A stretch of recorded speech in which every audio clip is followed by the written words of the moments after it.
All right, so you're gearing up for your award in education and training, which means you've got the Microteach coming up.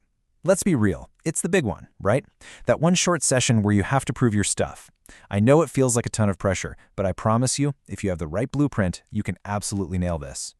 15 minutes. That is all you get to show you've got what it takes. It sounds kind of terrifying, doesn't it? But here's the thing. What if there was a formula, a structure you could follow that not only gets you through it, but actually helps you shine? Well, that's exactly where we're going to break down right now. It's time to turn all that pressure into pure confidence. Okay, so let's dive right into this whole 15-minute challenge. Before we even think about building your session, we got to understand the game we're playing. What exactly is this Microteach? And maybe more importantly, what are the rules for winning? So the setup is actually pretty simple. You're going to be teaching a small group, usually just your fellow trainees, for exactly 15 minutes. They'll be your students for the day, and when you're done, you'll get feedback from them and, of course, from your assessor. It's a quick, focused, in-and-out performance. Now this is probably the most crucial piece of the puzzle. To really succeed, you have to get inside the assessor's head. What are they actually looking for? What's on their mental checklist when they're watching you? Because if you understand that, you can design a session that hits every single mark they care about. And here it is. This isn't some big secret. It's literally the checklist they're using. They are looking for these 6 things every single time. Do you have a clear goal? Are you including everyone? Are you mixing up your teaching style? Are you actually checking if people are getting it? Can you finish on time, and do you act like a professional? The blueprint we're about to build is designed from the ground up to tick every single one of these boxes.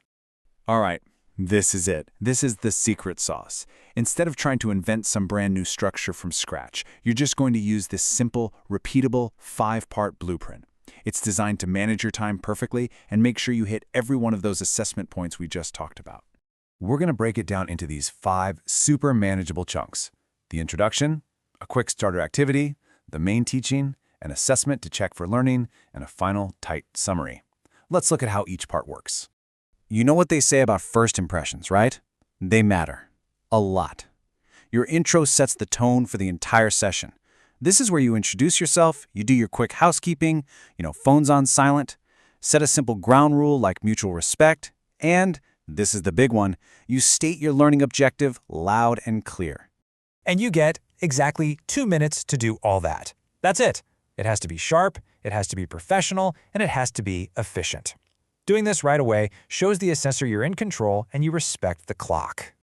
Now this is what a perfect learning objective sounds like. See how it's not vague? It's totally measurable. An assessor hears that and knows exactly what they're supposed to see by the end.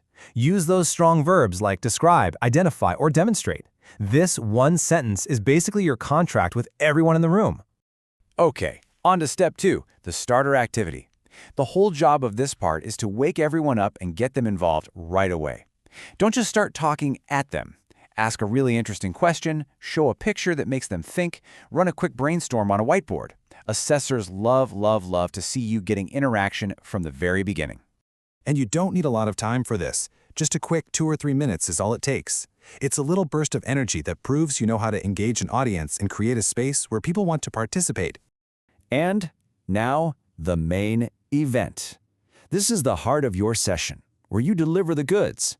But the #1 golden rule here is, do not just stand there and talk for 8 minutes straight. Variety is everything. This is where you've got the most time, about 6 to 8 minutes, so it's your biggest opportunity to really show off what you can do as a teacher. So how do you create that variety? Easy. You use at least 2 different teaching methods. For instance, maybe you do a short mini lecture for 3 minutes, then, boom, you break them into pairs to discuss a question for another 3 minutes. Or you do a quick demonstration and follow it up with a group discussion. This shows the assessor you have a whole toolkit of methods and you know how to use them. Okay, listen up, because this part is a deal breaker. You can give the best presentation in the world, but if you can't prove that anyone actually learned anything, it doesn't count. For the AET, this step is totally non-negotiable. You have to check for understanding. So you need to bake 2 to 3 minutes right into your plan specifically for this. It can be super simple. Just ask a few well-chosen open and closed questions, or have your learners do a 1-minute recap with a partner. This is your hard evidence that your teaching actually led to learning.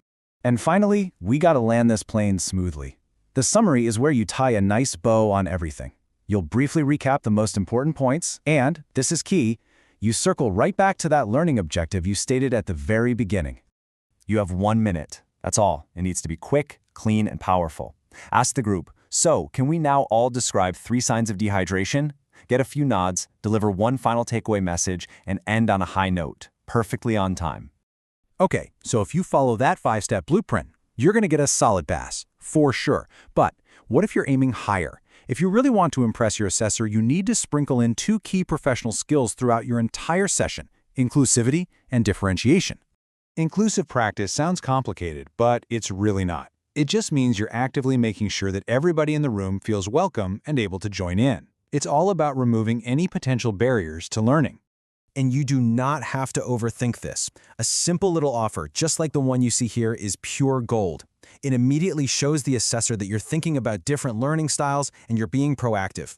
It's a tiny detail that has a huge impact.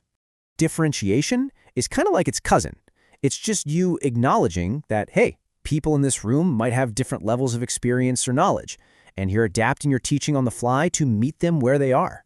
And again, look how easy this is to demonstrate. A simple phrase like this is perfect. It gives a little extra challenge to the more experienced people in the room, but it doesn't leave anyone else behind. It just shows you're a really thoughtful and adaptive teacher. All right, we've got the game plan and we've got the pro moves. Let's wrap this up with a final, practical checklist just to make sure you are 100% ready to go on the day. First things first, your topic. And I cannot stress this enough. Keep it simple. You are not being graded on how complex your subject is. You're being graded on how well you can teach.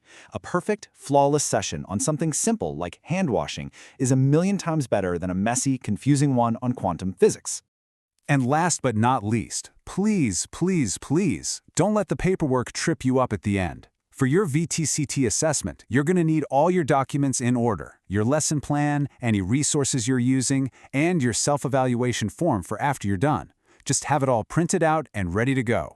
So, there you have it. That's the blueprint. You know what the assessors want, you've got a rock-solid 5-step structure to follow, and you know how to weave in those higher-level skills. The only question left is the one on your screen. The clock's ticking. What are you going to teach?